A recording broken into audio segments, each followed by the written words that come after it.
मानसिक हो, चाहे वो वाचिक हो, चाहे शारीरिक हो, तो आपका भजन रुक जाएगा। या अशुद्ध भोजन हो गया तो भजन में गड़बड़ी हो जाएगी। अन्यथा भजन आंतरिक चलता रहता है, क्रियाएं भले सांसारिक हों, उनमें कोई परिवर्तन नहीं होता। आप हमारी बात समझ रहे हैं? आप किसी वैष्णव के प्रति अगर संत के प्रति लघु भाव हो जाएगा तो हमारे भजन में रुकावट आ जाएगी। इसलिए हम मन से पूरे विश्व के जाने अनजाने में किसी संत से हमारा अपराध बना हो तो हमें क्षमा मांगनी चाहिए कि हे संत भगवान, जो हमारे जाने अनजाने में गलती बन जाए उसे क्षमा करो, तो भजन फिर चलने लगेगा और भोजन पवित्र होना चाहिए।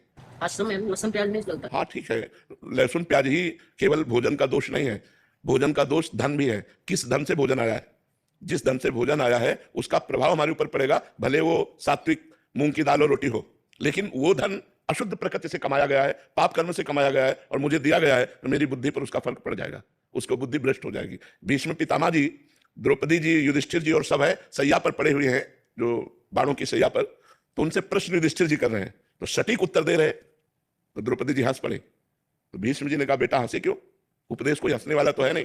तो उनका इसलिए हंस रहे कि बहुत ज्ञान की बातें कर रहे हो इस समय, और उस समय ज्ञान तुम्हारा कहां गया था जब सभा में मुझे निर्वस्त्र किया जा रहा था और मैं चीख चीख के कह रही थी क्या ये धर्म है, तो आप जैसे धर्मात्मा पुरुष की बोलती बंद थी, क्यों नहीं बोले उस समय और इस समय आप बोले हो। तब भीष्म जी मुस्कुरा दिए और बोले बेटा उस समय पापी दुर्योधन का अन्न खा रहा था, 6 महीना बाणों की सैया पर पड़ा, सारा रक्त निकल गया और भीषण कष्ट से, तो वो पाप नष्ट हो गया। अब मेरी बुद्धि पवित्र है, अब जो पूछोगे बिल्कुल धर्म संज्ञक उत्तर होगा। उस समय मैं नहीं बोल पाया क्योंकि पापी दुर्योधन का अन्न खाए हुए थे। अन्न का बड़ा प्रभाव होता है। किसी ऐसे व्यक्ति का धन अगर आश्रम में भी आ जाता है तो जो मतलब गलत तरीके से बट वो दे रहा है तो उसका भी प्रभाव पड़ेगा।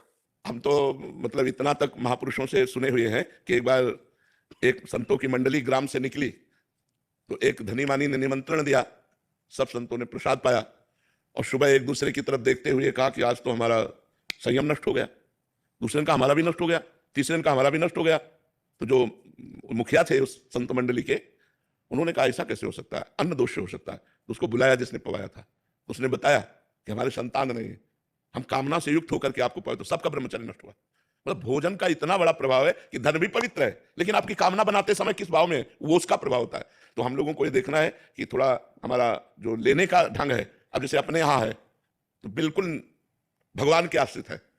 अगर आप 100 रुपया निकाल के रखते हैं तो हम ये समझते हैं मेरे भगवान ने इसे प्रेरित किया है, क्योंकि मुझे पता है यहाँ वही दे सकता है जिसको श्री जी प्रेरित करेंगे। तो ये उनके मेहनत की कमाई है। वो 100 रुपया की दाल आएगी ना, और जब रोटी पाएंगे तो भजन होगा, लेकिन 1 करोड़ का जब व्यवस्था होगी तो भजन नहीं होगा, आपस में राग द्वेष ईर्ष्या काम क्रोध ये विकार होंगे। तो भोजन का प्रभाव हमारे ऊपर बहुत, वैसे भी कहावत है जैसा खाओ अन्न वैसा बने मन। तो अन्न कहाँ से खरीदा गया, किस पैसे से लाया गया, किस भावना से बनाया गया, उसका भी प्रभाव पड़ता है। इसलिए हम कहते हैं कि ज्यादा बाजार की चीजें भजन करने वालों को बनी बनाई नहीं पाना चाहिए, क्योंकि वो बनी बनाई तो अच्छी दिखाई दे रहे हैं, लेकिन बनाते समय उसकी प्रक्रिया शुद्धि अशुद्धि, और लघुशंका करके बिना हाथ धोए बना रहा है, उसकी शुद्धि अशुद्धि, उसके भाव, वो सब प्रभाव भोजन में पड़ता है। वैसे ही हमारी प्रकृति स्वभाव